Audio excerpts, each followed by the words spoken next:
Hi, my name is William Schaeffer, and our book review today is over the book Fooled by Randomness by Nassim Taleb. The book was published in 2004 and has become a bestseller on the financial and business markets. I read the book in 2007 and found it fascinating. I've long been interested in the concept of randomness. Ever since in graduate school, I wrote artificial intelligence programs that had a random number generator as the trigger to choose options to make it seem animated or alive. Randomness has always interested me, and this book is fascinating. Now, the author is a professor of mathematics at a business school.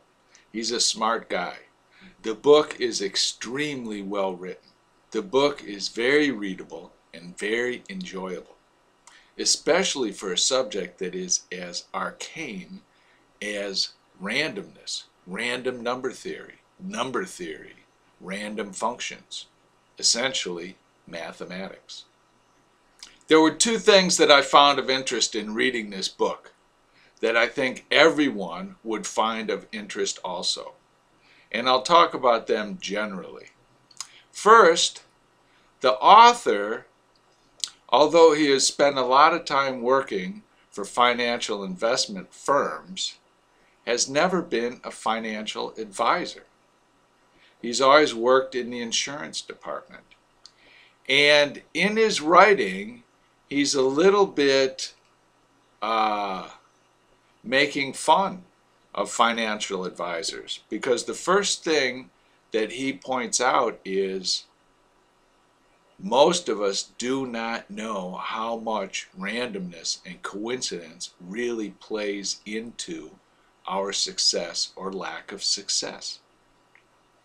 Most people that are successful financial traders, and certainly since the time this book has been written, think it's because of their insight and their cleverness in hard work that they have a string of success. Whereas in most cases, it's just coincidental. It's just random good fortune.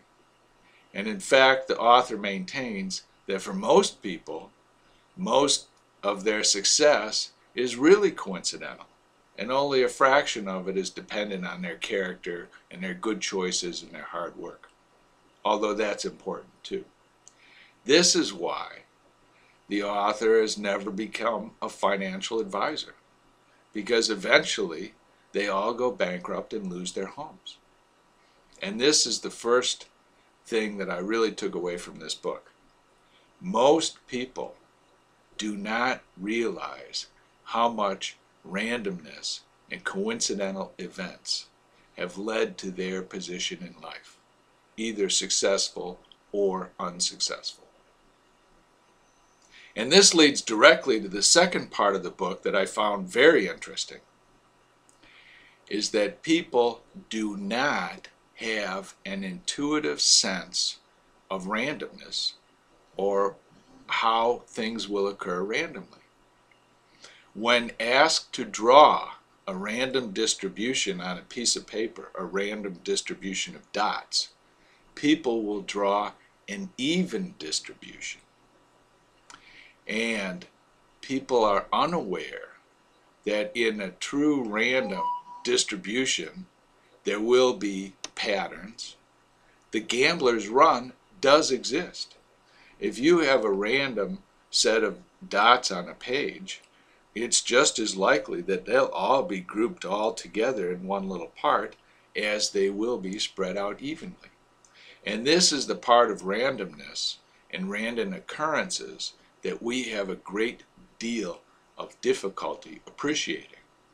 The human mind is really not set up to sense or predict random events.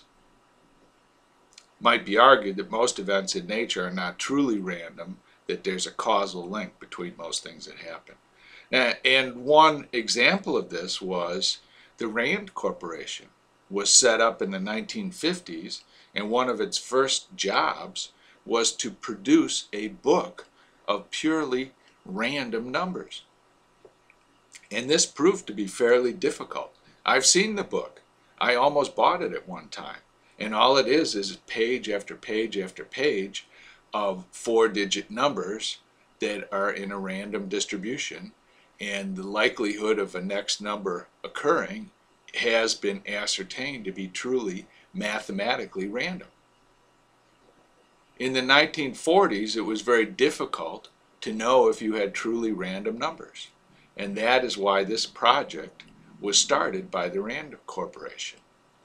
Now, an interesting sidelight to this is when I was in grad school, a fellow associate, Paul Silver, wrote a program for the brand new color Plato terminal. Of course, this was a long time ago, and color video was an amazing thing. And the program just selected a color, an X, and a Y.